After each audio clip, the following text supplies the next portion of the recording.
Well, we're at the home of Dot and E.J. Turman, and today Dot is kind enough to give us a tour of their water garden, and it's a beautiful garden. Thank you, Dot, for showing us around. Well, up here I see some beautiful, beautiful water lilies, and you were telling me earlier that's why you planted the garden. That's why, yeah, right. That's why I have a water garden, because I wanted to grow the water lilies.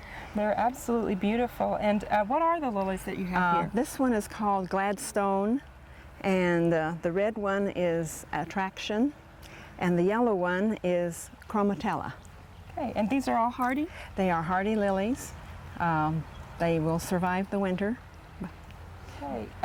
Now, I noticed that your lilies are all in pots. You've planted them all in pots? That's right. And about how deep have you got them? The pots are sitting on the bottom of the pool, which is 2 feet deep. Okay. The pool has to be 2 feet deep in order for the fish to survive the winter and the plants. Okay, now all of your plants out here are winter hardy? No, I have 2 that are tropical, and I have to store them in the house. But they make nice house plants also. This umbrella palm is one. Mm-hmm. And then I have a taro in the shady garden. Okay. I like the way that you've worked in the plants around the outside of the pond as well. There's some beautiful ones here. Well, I've chosen plants primarily to soften the rock edge and that are drought resistant. Mm-hmm. They don't take a lot of water because it is hard to water. I have to do it by hand in order to keep the city water out of the pool, because we have to treat the water that we use in the pool. Okay, so you couldn't just set the sprinkler up and let it water everything? Well, you can, but you can't let it very much go in, so I really have to water it out here by hand. Okay, so, but you've also kind of worked in your pond with some little bog areas around the outside. Yes, since I want to grow water lilies, I didn't want to take up all the space with the marginal plants, but marginal plants do help stop the monotony of all flat leaves on the surface. And the bogs are just kitchen waste cans buried in the ground, filled with soil, but leaving enough space at the top for water. Okay. And this is pickerel rush in this one, and over here there's more pickerel rush and cattail. Well, it blends it in nicely, the whole area. Right, thank you. Now you've got some bogs here, I see.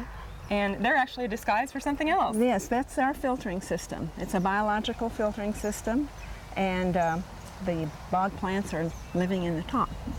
And they're actually part of the filter. Right, they do filter the water also. It's bacteria that live in the rocks that are in the containers that do the filtering. And you're pleased with that type of a system? Oh yes, it doesn't require as much maintenance as the mechanical filters which we had before. Mm-hmm. Well, that's neat. Now, actually, you have another pond down lower, and it looks like they're connected, but they're not? They're not. They're 2 separate ponds. And let's walk on down and take a look at that lower pond.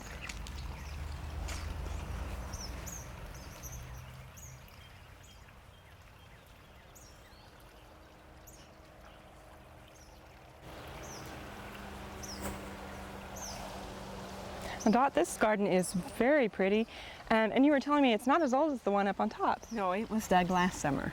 Well, it's very well established for just being a year old, and you've got some lilies down here too? Yes, that's a perislocum. There are 2 other varieties in here, but unfortunately they're not blooming today. They weren't very cooperative, were they? No. You've also got some other floating plants in here that are very pretty with the white flowers. That's called snowflake. That's a very pretty plant. And that's not a lily, though. It looks like a lily. That's right, but it isn't. It's a floating marginal. And the neat thing about it is that the leaf and flower part will break off and float away and start new colonies. Oh, that's a nice one. Now, I like the variation of color in the leaf, too. It is very pretty.